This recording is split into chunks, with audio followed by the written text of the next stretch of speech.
आज हम देखेंगे ऑर्डर 6 रूल 17 ऑफ सीपीसी, जिसके अंतर्गत हम प्लीडिंग में संशोधन के लिए एप्लीकेशन देते हैं। तो दोस्तों, ये एप्लीकेशन किस तरीके से आपको तैयार करनी है, किस तरीके से आपको लिखनी है, इसमें हम पूरा हम बताएंगे आपको। तो दोस्तों, थोड़ा सा हम शॉर्ट में इसका बैकग्राउंड समझ लेते हैं। ऑर्डर 6 रूल 17 जो कि अमेंडमेंट के लिए एप्लीकेशन का प्रावधान करता है। तो दोस्तों, जो प्लीडिंग है, यानी कि जो एप्लीकेशंस जो अपना सूट दाखिल किया जाता है प्लेंटिफ की तरफ से, और जो डिफेंडेंट है, डिफेंडेंट की तरफ से डब्ल्यूएस फाइल किया जाता है या और कोई एप्लीकेशन फाइल की जाती है, तो ये ह्यूमन नेचर है कि उसमें कुछ मिस्टेक हो सकती है।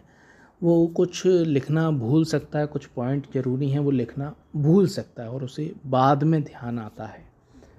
तो ऐसी स्थिति में यहाँ पर इसी को देखते हुए सिविल प्रोसीजर कोड के अंतर्गत, सीपीसी के अंतर्गत ये प्रावधान किया गया है कि अगर ऐसी कोई मिस्टेक हो गई है, कुछ रह गया है या कुछ गलत लिख गया, किसी की डेट ऑफ बर्थ गलत लिख गई, या कुछ ऐसे फैक्ट्स हो गए जिनमें कुछ लिखने में त्रुटि हो गई, या फिर हम कुछ और महत्वपूर्ण हमें बाद में ध्यान आया जो उस समय नहीं आया था, क्योंकि हमारी डेट जो सिविल सूट दाखिल करने की डेट है वो लास्ट दिन था, हमने जल्दबाजी में अपना दावा प्लेंट यहाँ पर दाखिल की थी।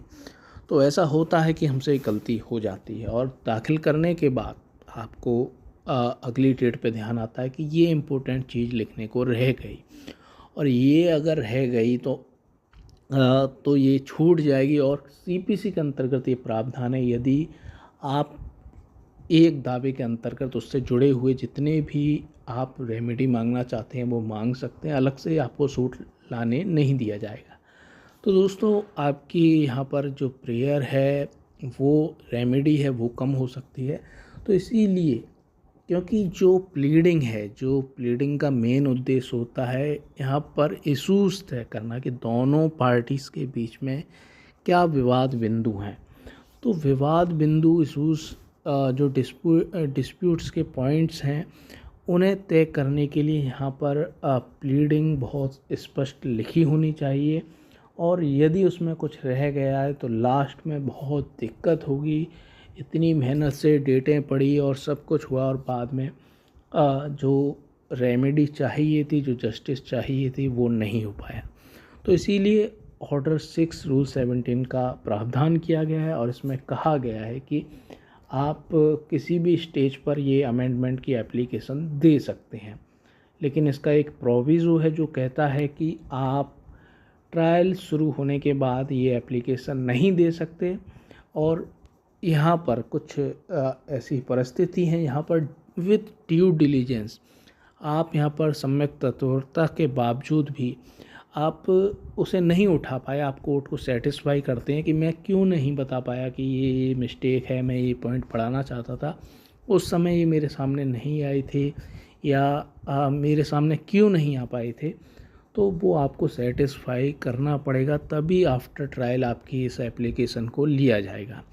तो दोस्तों, देख लेते हैं कि ये एप्लीकेशन आपको किस तरीके से ड्राफ्ट करनी है। सबसे पहले आपको कोर्ट का नाम लिख देना जिस कोर्ट में आपका सिविल सूट चल रहा है। दोस्तों, एक महत्वपूर्ण बात कि ये दोनों की तरफ से, चाहे प्लेंटिफ हो या डिफेंडेंट, दोनों की तरफ से एप्लीकेशन किसी भी जिसे ज़रूरत है वो एप्लीकेशन ये दे सकता है। तो दोस्तों, देख लेते हैं। कोर्ट का नाम आपको सबसे पहले लिख देना है, जैसे कि हमने यहाँ पर फॉर एग्जांपल लिखना है न्यायालय श्रीमान पारिवारिक न्यायाधीश महोदय, संख्या 1, आगरा। वाद संख्या आपको डाल देनी है, पार्टीज़ के नाम डाल देने हैं, और अंतर्गत धारा, किस धारा के अंतर्गत चल रहा है, गार्जियनशिप एक्ट के अंतर्गत चल रहा है या डिवोर्स सेक्शन 13 के अंतर्गत चल रहा है, जो भी जिसके अंतर्गत आपका मामला चल रहा है वो धारा आपको डाल देनी है। अब आपको लिखना है यहाँ पर मेन सब्जेक्ट, प्रार्थना पत्र अंतर्गत आदेश 6 रूल 17, सपठित धारा 151 व्यवहार प्रक्रिया संहिता। तो दोस्तों, ये आप साथ में लिख सकते हैं 151 व्यवहार प्रक्रिया संहिता, क्योंकि इसमें जो inherent power of civil court है उसके अंतर्गत कुछ ऐसी चीज़ें हैं जो कोर्ट को लगता है कि करना ज़रूरी है तो वो कर सकती है। तो दोस्तों ये आप साथ में लिख सकते हैं अगर लिखना चाहें तो। और आपको यहाँ पर लिखना है महोदय। आपको प्रेयर यहाँ पर आपको फैक्ट्स लिखना ज़रूरी, जो भी आपकी मिस्टेक हुई थी, आप कोई पॉइंट पढ़ाना चाहते हैं वो आप लिख सकते हैं। तो यहाँ पर आप लिखेंगे महोदय, वादी निम्नलिखित निवेदन करती है। पहला पॉइंट आपको लिखना है यह है कि वाद की मद संख्या 2 में वादी के बच्चे की जन्म तिथि त्रुटिवश 26/1/2020 हो गई, लिख गई, परंतु बच्चे की वास्तविक जन्म तिथि है 26/1/2022। तो दोस्तों यहाँ पर जो सन है वो गलत हो गया, 2020 की जगह 2022 हो गया बच्चे की जन्म तिथि के संबंध में, जो बच्चे के जन्म प्रमाण पत्र पर भी लिखी हुई है। ये बच्चे के जन्म प्रमाण पत्र पर भी लिखी हुई है। मद संख्या 2 में वादी के बच्चे की जन्म तिथि सही किया जाना न्यायहित में अति आवश्यक है। यह है कि प्रतिवादी ने अभी उक्त वाद में अपना लिखित कथन प्रस्तुत नहीं किया है, अभी वादी ने अपना जवाब भी नहीं दिया है, तो इसमें ऐसी कोई बड़ी तकलीफ भी नहीं होगी इसमें संशोधन करने से।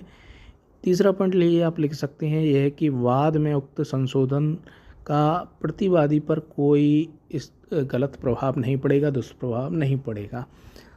तो दोस्तों ये आपको लिख देनी है एप्लीकेशन। प्रार्थना, अतः श्रीमान जी से विनम्र निवेदन है या प्रार्थना है कि उक्त तथ्य को दृष्टि में रखते हुए न्याय हित में यह अति आवश्यक है कि मद संख्या 2 में वादी के बच्चे की जन्म तिथि की तारीख को संशोधन के जरिए सही करने की आज्ञा दी जाए।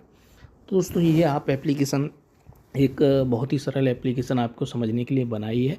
काफ़ी बड़ी भी एप्लीकेशन होती हैं, जैसे कि आपको कोई पैरा जोड़ना हो, आपको कोई नया फैक्ट्स सामने आया और वो जोड़ना हो, तो पूरा पैरा आपको लिखना पड़ेगा कि मद संख्या 2 मतलब पॉइंट 2 में मैं ये जोड़ना चाहता हूँ, इसमें आगे ये पढ़ा जाए, तो वो पूरा पैरा आपको लिखना पड़ेगा। और जो अमेंडमेंट की जो नई प्लेंट है या WS जिसमें भी आप संशोधन करना चाहते हैं, वो अमेंडमेंट की पूरी नई आपको प्लेंट भी साथ में लगानी होगी। तो दोस्तों ये थी ऑर्डर 6 रूल 17 के अंतर्गत CPC की एप्लीकेशन।